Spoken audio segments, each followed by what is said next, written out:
नमस्कार, आप देख रहे हैं द बिहार टॉप में हूँ आदेशपुरी। इम्तिहान आईएएस कोचिंग में हम हैं और हमारे साथ जो फैकल्टी लोग हैं वो लोग हैं और हम चर्चा करेंगे इस वीडियो में 72वीं पीटी हो रहा है, उसके बाद मेंस होगा उसको लेकर और फिर से 73वीं को लेकर। क्योंकि बताएं, जिस तरह रिजल्ट आया है बहुत सारे छात्र आकर्षित हुए हैं सिविल सेवा की तरफ। तो बात करेंगे, हमारे साथ सर लोग हैं। सर, क्या कहेंगे? 26 तारीख को सर पीटी समाप्त हो रहा है, उसके बाद मेन खेल मेंस का शुरू होता है। क्या कहेंगे मेंस को लेकर sir? Mains is the most important part of civil services preparation. और मेंस में जो सबसे इम्पोर्टेंट है वो आंसर राइटिंग है ना। आंसर राइटिंग के लिए आपको क्या करना है, एक तो बेसिक चीजें क्लियर होनी चाहिए, बेसिक कॉन्सेप्ट। इसके अलावा आपको डेली बेसिस पे आपको प्रैक्टिस करनी है ना। ऐसे दो जीएस के पेपर है, एक एसए का पेपर है। और मेंस में जो रिजल्ट डिसाइड होता है वो डीआई एसए है ना। ये दो बहुत ही इंपॉर्टेंट पार्ट है जो कि डिसाइड करते हैं। फॉर एग्जांपल अगर मेंस में आपको कट ऑफ 450 के आसपास है, मेंस का कट ऑफ, उसमें आप 250 के आसपास डीआई और एसए से आप उसको कवर कर सकते हैं। तो हमारे यहाँ इम्तिहान आईएएस में मेंस गाइडेंस प्रोग्राम्स, मेंस पे बहुत ही फोकस किया जाता है। हमारा जो फाउंडेशन बैच है वो भी मेंस ओरिएंटेड होता है। शुरू से ही हम मेंस को लेकर चलते हैं और डेली बेसिस पे प्रैक्टिस कराते हैं आंसर राइटिंग की। इसके अलावा 26 जुलाई को प्रीलिम्स का एग्जाम है 72वीं बीपीएससी का। उसके बाद हम मेंस गाइडेंस प्रोग्राम स्टार्ट कर रहे हैं क्वालिफायर के नाम से। आ, उसमें मार्क्स इनरिचमेंट प्रोग्राम करके है, जो हर साल हमारा ये चलता रहा है और उसी का रिजल्ट है कि इतने सारे बच्चों ने सिलेक्शन लिया है। लगभग 100 के आसपास बच्चों ने इंटरव्यू दिया था, उसमें से 50% 50+ बच्चे सिलेक्ट हुए हैं, जिसमें नीलेश भारद्वाज जो हमारे मेंस गाइडेंस प्रोग्राम से जुड़े हुए थे, शाहीन आफरीन जिनका 49 रैंक आया है फर्स्ट अटेम्प्ट में, वो जुड़ी हुई थी। और ऐसे कई सारे बच्चे हैं जिन्होंने फर्स्ट अटेम्प्ट में ही है ना सिलेक्शन लिया है मेंस गाइडेंस प्रोग्राम से। तो इस बार भी हम मेंस गाइडेंस प्रोग्राम को करने वाले हैं। और मैं बस नीलेश से थोड़ा डिस्कस करना चाहता हूँ कैसे मेंस गाइडेंस प्रोग्राम ने उन्हें हेल्प किया, कैसे 1-to-1 फीडबैक जो मिलता था यहाँ उसने कैसे मदद किया ताकि बच्चों को भी गाइडेंस मिले। नीलेश जी, नीलेश आइए प्लीज। जरा आप बताइए। सर बता रहे हैं कि ये काफी जो है वो फायदा पहुंचा इससे छात्रों को। क्या कहिएगा जो सर का मेंस गाइडेड प्रोग्राम चला उसको लेकर? सर 70वीं का हमने जब पीटी दिया था तो उसके 15 दिनों बाद ही मोहित जी और सर की टीम ने मिलके मेंस का गाइडेंस स्टार्ट किया था। तो हमने शुरू से फुल लेंथ टेस्ट दिया था हमने। कहीं कहीं पे सेक्शनल भी होता है बट हमने फुल लेंथ टेस्ट दिया था और हर वीक में एक फुल लेंथ टेस्ट होता था। तो लगभग वो 14 से 15 टेस्ट थे, GS1 GS2 एसए के 5-5 टेस्ट थे। हर एक टेस्ट देने के बाद सर कॉपी चेक करते थे, नेक्स्ट टेस्ट के पहले मिल जाता था और जो रिव्यू या जो भी फीडबैक था उसको आदमी कोशिश करता था अगले टेस्ट में इम्प्लीमेंट करने का। तो ये ग्रेजुअल प्रोसेस था, धीरे धीरे अगर आप 14 या 15 जब टेस्ट दे दिए तो उसके बाद 2 या 3 फ़ायदे हैं। पहला, आप पेपर कंप्लीट कर लेंगे टाइम पे। दूसरा, आपका एक्सपीरियंस हो जाएगा और साथ में जो फ्लो चार्ट हो गया, डायग्राम हो गया, थोड़ा पिक्चोरियल रिप्रेजेंटेशन हो गया, वो आप डालना पेपर में आपको हैबिट हो जाएगी। क्योंकि वहाँ पे मेन एग्ज़ाम में टाइम की काफ़ी कमी होती है। बट ऐसे भी बहुत सारे कॉपी हैं जो फ्लो चार्ट और डायग्राम के बिना भी काफ़ी अच्छे कंटेंट के आधार पर उनको मार्क्स मिल गया। तो वो फ्लो चार्ट हो गया, डायग्राम हो गया, कंसेप्चुअल क्लैरिटी हो गया और main and most important thing time management से, उसमें काफ़ी हेल्प मिलता है उससे। सर कब से शुरू कर रहे हैं सर आप? 3 अगस्त से हमारा मेंस गाइडेंस प्रोग्राम स्टार्ट हुआ है क्वालिफाइड मार्क्स इनरिचमेंट प्रोग्राम्स के नाम से, है ना। तो मैं साहिन से भी थोड़ा फीडबैक लेना चाहूँगा 2 सेकंड के लिए। आइए साहिन साहिन, बात करेंगे जो सिलेक्टेड कैंडिडेट हैं उनसे भी बात करेंगे। क्या कहिएगा ये मेंस गाइडेड प्रोग्राम जो चलता है उसको लेकर? जो मेंस गाइडेंस प्रोग्राम यहाँ होता है, मैंने फुल लेंथ टेस्ट लिया था। स्टार्टिंग से यहाँ पे फुल लेंथ टेस्ट चलाए जाते हैं। तो जो उसका सबसे बड़ा फ़ायदा ये होता है कि आपको डे 1 से टाइम मैनेजमेंट सिखाया जाता है। और सेकंड की जो कॉपी चेकिंग होती है उसके बाद 1 टू 1 भी सेशंस होते हैं। तो 1 टू 1 सेशंस से जो इंटरैक्शंस होते हैं तो उससे आपको पता चलता है कि आपकी कमी कहाँ पर है, आप कहाँ पे लैग कर रहे हैं। तो उससे मुझे बहुत फ़ायदा हुआ था क्योंकि मैं बहुत ही बिगिनर थी। उस टाइम मेरा फर्स्ट अटेम्प्ट था, तो मुझे काफ़ी जगह डायरेक्शन दिया गया था कि आपको कहाँ-कहाँ पे अपने आंसर्स को ठीक करने हैं। चलिए, थैंक यू अब थैंक यू आगे सर। आगे बात करेंगे हम हिस्ट्री को लेकर, क्योंकि हिस्ट्री जो है काफ़ी अहम पार्ट होता है, चाहे वो पीटी हो या मेंस हो। सर क्या कहेंगे सर, जो 72वीं के लोग एग्ज़ाम दे रहे हैं उनको सर पीटी लेवल पर और उसके बाद मेंस लेवल पर हिस्ट्री में किन चीज़ों पर अब ध्यान देना ज़रूरी है? किस तरह पढ़ने की ज़रूरत है? देखिए सर, मेरा नाम है सुजीत बाजपेयी और इम्तिहान आईएएस में जो हिस्ट्री का जो पूरा वर्टिकल है, चाहे उसमें हिस्ट्री हो, चाहे वो आर्ट एंड कल्चर का सेक्शन हो, वो सारा मैं ही देख रहा हूँ। एंड हम सभी लोग जानते हैं कि प्रीलिम्स के लेवल पर बीपीएससी में एज वेल एज मेंस के लेवल पर हिस्ट्री एक बड़ा सेक्शन है और स्कोरिंग पार्ट रहता है कि जैसे हम लोग कहते हैं बीपीएससी के लिए कि अगर आपका history is ready and science का सेक्शन आपका ठीक है, आपने करंट अफेयर्स अच्छा किया हुआ है, then definitely you are going to make आपका जो नाम है वो लिस्ट के अंदर में आने वाला है डेफिनेटली। तो अब यहाँ पर लास्ट में क्या एडवाइस रहती है, देखिए हिस्ट्री के जो कोर टॉपिक्स हैं, जैसे कि अगर हम बात करें मॉडर्न इंडियन हिस्ट्री की बात करें, तो मॉडर्न के अंदर में जो इंडियन नेशनल मूवमेंट का जो सेक्शन रहता है वो बड़ा एकदम कोर पार्ट है। बीपीएससी का अगर हम ट्रेंड देखें प्रीलिम्स के अंदर में, तो वहां पर एक अच्छा जो है एक क्वेश्चन का लेवल है जो यहाँ पर दिखाई पड़ता है। इसके अलावा आप देखेंगे कि मेंस के अंदर में कुछ एक थीम्स हैं, जैसे ट्राइबल अपराइजिंग्स की बात हो गई, थिंकर्स जैसे हो गए, खासतौर पे अगर हम बात करें फ्रीडम फाइटर्स में जवाहरलाल नेहरू हैं, रविन्द्रनाथ टैगोर हैं, गांधी जी हैं, तो वहां से लगातार क्वेश्चन हमें देखने को मिलते ही मिलते हैं। तो अगर इन चीजों को ध्यान से किया जाए, और सबसे पहले तो प्रीलिम्स है कि पहले तो आप प्रीलिम्स निकालिए, और इम्तिहान आईएएस की अगर हम बात करें खास तौर पर, तो यहाँ पर हम लोग जब पढ़ाते हैं तो एक खास अप्रोच फॉलो करते हैं, जिसको पर्सनली मैं हिट फॉर्मूले के नाम से बच्चों को बता रहा होता हूँ कि देखिए हार्ड वर्क का कोई ऑप्शन है नहीं, फिर आपको अपनी जो स्ट्रेटेजी है उसमें इंटेलिजेंस का पुट डालना ही पड़ेगा, टेक्नोलॉजी को आप इग्नोर नहीं कर सकते हैं, एंड टेस्ट एंड ट्रैक। तो अगर इस तरीके से आप काम करेंगे और मेंस को इंटीग्रेट करके प्रीलिम्स की तैयारी की जाए तो चीजें ज्यादा बेहतर हो जाती हैं। खास तौर पे जो हमारे ही सिलेक्टेड स्टूडेंट हैं इस बार बीपीएससी में, नीलेश, मैं नीलेश से बात कर रहा था, तो उन्होंने बीपीएससी का एग्जाम तो क्रैक किया ही किया, but he is appearing in the UPSC examination as well, UPSC mains में भी वो अपियर कर रहे हैं, एंड इतना उनका बिजी स्केड्यूल रहा होगा, आप इमेजिन करके देखिए कि पर्सन है, उसने बीपीएससी का मेंस दिया है, and probably he is appearing in the BPSC prelims as well this year, appear कर रहे हैं। Nilesh please come on the stage. Nilesh से बड़े सारे बच्चे बहुत कुछ सीख सकते हैं, जो मैं क्लास में उनको बताते रहता हूँ, ये लाइव एग्जांपल है उस चीज का।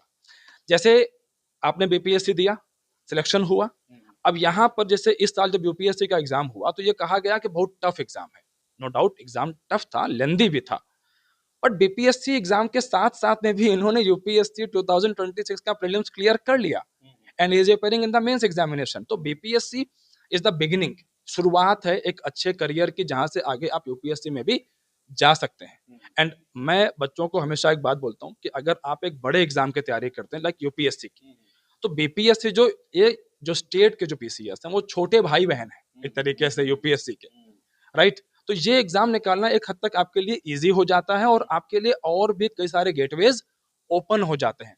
नीलेश, मैं बस ये जानना चाहूंगा कि जब बच्चे तैयारी करते हैं सिविल सर्विसेज एग्जामिनेशन की, तो बीपीएससी के एग्जाम में उन्हें किस तरह की हेल्प मिलती है और किस तरह की अपॉर्चुनिटीज उनके लिए ओपन होती है? सर वहाँ पे तैयारी करने से एक ही मोस्ट इम्पॉर्टेंट जो एडवांटेज होता है वो कि आपकी कंसेप्चुअल क्लैरिटी बहुत अच्छी हो जाती है। और अगर आपकी कंसेप्चुअल क्लैरिटी है तो जो रट्टा वाला पार्ट है जो हम लोग बोलते हैं मेमोरी और रिवाइज करने को, तो आपको कॉन्सेप्ट में एज ए एग्जाम्पल्स फिट हो जाते हैं, तो थोड़ा सा ईजी होता है ग्रास्प करना और थोड़ा सा सोचने का आयाम बढ़ जाता है, जो कि शुरू में तो लगता है कि ज़्यादा हेल्प नहीं करेगा, but in the longer duration of time अगर आप फ्यूचरिस्टिक पॉइंट ऑफ व्यू से देखोगे it will help you in improving your answers as well as जो लॉजिकल गेस होता है, क्योंकि जो एग्जाम होता है उसमें कुछ ना कुछ हमेशा क्वेश्चंस ऐसे रहेंगे जहाँ पे कि आप पढ़ा हुआ नहीं आएगा आपका, वहाँ पे आके तो आपको सोच समझ के इंटेलेक्चुअल गेस ट्राई करना पड़ता है, तो वहाँ पे आपको थोड़ा सा एडवांटेज मिल जाता है कहीं कहीं पे, तो एक फ़ायदा होता है सर। तो ये देखिए एस्पिरेंट्स के लिए नीलेश की जो जर्नी है वो एक सोर्स ऑफ इंस्पिरेशन है। इसके अलावा हमारे साथ में है शाहीन भी। अब शाहीन ने एग्जाम क्रैक किया है बहुत कम एज में, जब इन्होंने फॉर्म फिलअप किया था तो इनकी जो एज है वो 21 से कम थी, राइट। अब देखिए इतनी कम एज में सिलेक्शन हो गया, बीपीएससी उनके हाथ में है, 49 रैंक है। अब आप सोच के देखिए कि एक तो बीपीएससी में एक बहुत अच्छा ब्राइट करियर है इनके पास में, और इनके पास यूपीएससी में भी सेंट्रल लेवल पर भी जाने के बेहतरीन अपॉर्चुनिटीज हैं। तो शाहीन, विचार क्या है, बीपीएससी में ही सेटल डाउन होना है या कुछ आगे के भी प्लान्स हैं? सर ज़रूर आगे के लिए सोचूंगी। आगे के भी प्लान्स हैं। और जो नए एस्पिरेंट्स हैं जो इस स्ट्रेटेजी को लेकर के चलना चाहते हैं कि एक यंगर एज में बीपीएससी मिल जाए और फिर गोइंग फॉरवर्ड वो आगे की तरफ प्लान करें, तो क्या हो सकता है उनके लिए बेहतर, जो आपके हिसाब से बेहतर हो सकता है? सर ज़रूर वो उसको ट्राई कर सकते हैं, क्योंकि जो बीपीएससी है उनके लिए एक कॉन्सेप्ट क्लियर करने के लिए बहुत अच्छा चीज़ है, क्योंकि बहुत सारे जो सिलेबस है वो कवर कर सकते हैं और यूपीएससी की ओर वो आगे बढ़ सकते हैं, क्योंकि बाद में उनके पास एक सबसे पहले तो एक सिक्योरिटी हो जाती है, और सेकंड चीज़ है कि वो बाद में सिक्योरिटी के साथ एक बड़े एग्ज़ाम के लिए, बड़े गोल के लिए जा सकते हैं। तो चलिए अब आगे हम बात करते हैं। आगे जैसे कि सिविल सेवा आप देते हैं, तो जैसे अभी 71वीं मेंस ही हुआ, तो उसमें पॉलिटी और आईआर यानी कि इंटरनेशनल रिलेशन को लेकर छात्र काफ़ी परेशान रहे हैं। प्रश्न जो हैं अब काफ़ी स्तरीय पूछे जा रहे हैं। तो हम सर से बात करेंगे। सर, पॉलिटी आईआर को लेकर सर काफ़ी अहम हिस्सा है, चाहे पीटी हो, मेंस हो या फिर इंटरव्यू में भी। सर, इसके लिए क्या कहेंगे सर? देखिए, सबसे इम्पोर्टेंट बात है कि जैसा आपने कहा कि 26 जुलाई को जो है प्रीलिम्स होने वाला है बीपीएससी का, और मैं आपके माध्यम से एक और बहुत ही इम्पोर्टेंट इन्फॉर्मेशन बच्चों को देना चाहता हूँ कि हमारी संस्था इम्तिहान आईएएस, उसकी तरफ से आप देखोगे तो क्वालिफायर्स नाम से हमने टेलीग्राम चैनल बनाया, जहाँ पर हमने स्टूडेंट्स को 50 दिनों तक लगातार, अभी भी वो टेस्ट सीरीज चल रहा है और वो फ्री ऑफ कॉस्ट है, सभी के लिए फ्री है, और वहाँ पर हम 50 जो है फुल लेंथ टेस्ट बच्चों को प्रोवाइड करा रहे हैं। लगभग 28 के करीब हम दे चुके हैं, और भी जो है हम डेली बेसिस पर उसको डाल रहे हैं। इसके अलावा करंट अफेयर्स, इसके अलावा Bihar special, NCERT based questions हम वहाँ पर डालने वाले हैं। तो जो भी बच्चे अभी 26 जुलाई को वहाँ पर एग्जाम देने के लिए अपीयर होने वाले हैं, मैं उनसे ये कहना चाहता हूँ कि आप उसका भरपूर फायदा उठाएं, क्योंकि वो उसमें कोई फीस नहीं है। वो जो भी बच्चा बीपीएससी की तैयारी कर रहा है, प्रीलिम्स देने वाला है, उन सभी के लिए हमारे संस्था के द्वारा उनको ये फैसिलिटी दी जा रही है। तो आप भी इम्तिहान आईएएस क्वालिफायर्स के नाम से टेलीग्राम चैनल है, उसको ज्वाइन कीजिए और उसका फायदा उठाइए। डेली बेसिस पर वहां पर हम फुल लेंथ टेस्ट, उसके साथ साथ current affairs, NCERT, Bihar special के टेस्ट डाल रहे हैं, जो आपको इस बार के प्रीलिम्स में बहुत ज्यादा हेल्प करने वाले हैं। तो पहली बात तो ये सर है कि प्रीलिम्स के लिए हमारा ये प्रोग्राम चल रहा है, और जैसे ही प्रीलिम्स खत्म होगा, जैसा कि रंजन सर ने बताया कि 3 अगस्त से हम जो है अपने मेंस के लिए जो है प्रोग्राम शुरू करने वाले हैं।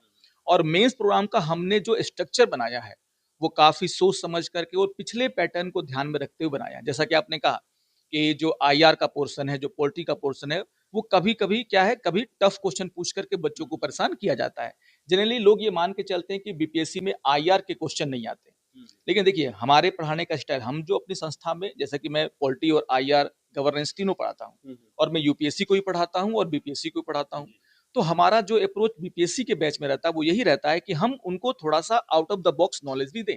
जैसे ये ट्रेंड है कि हाँ, गवर्नेंस से क्वेश्चन नहीं आते हैं बीपीएससी में, या फिर आईआर से क्वेश्चन नहीं आते हैं, तो हम लगातार, आप देखिए क्लास में पूरा आईआर हम डिटेल में कवर कराते हैं। इस बार भी जो हमारा फाउंडेशन बैच है बीपीएससी का, वहां पर गवर्नेंस और आईआर को मैं खुद पूरे डिटेल में कवर कराऊंगा, ताकि अगर जीएस पेपर 2 में, जहां पर ये बहुत ही इंपॉर्टेंट अपना पोर्शन लेकर के बैठा हुआ है, वहां पर बच्चों को आंसर राइटिंग में कोई प्रॉब्लम ना हो।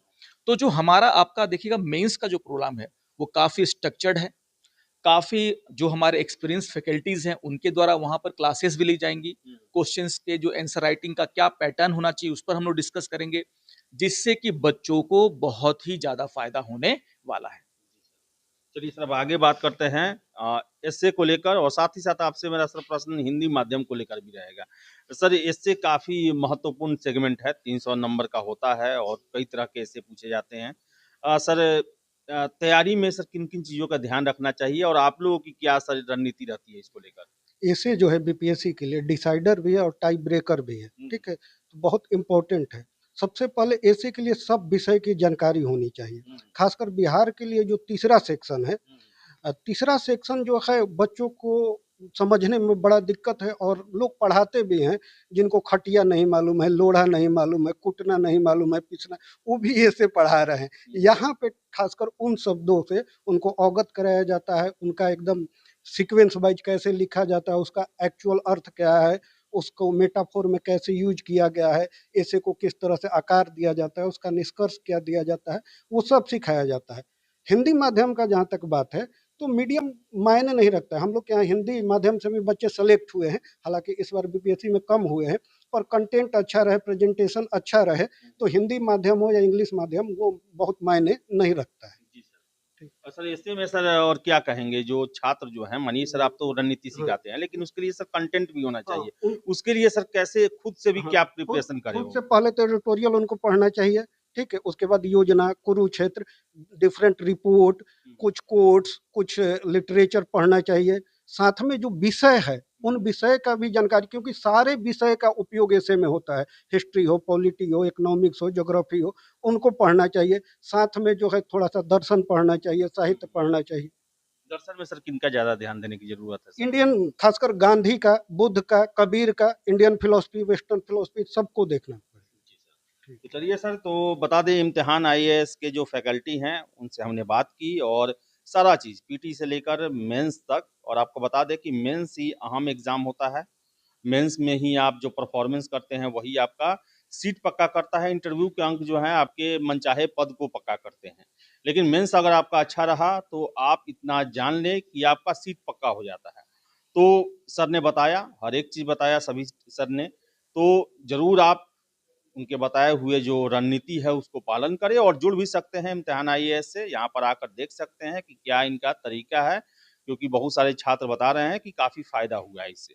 तो चलिए इस वीडियो में इतना ही। वीडियो पसंद आए तो लाइक शेयर करें, हमारे चैनल द बिहार टॉप को सब्सक्राइब जरूर कर लें। धन्यवाद।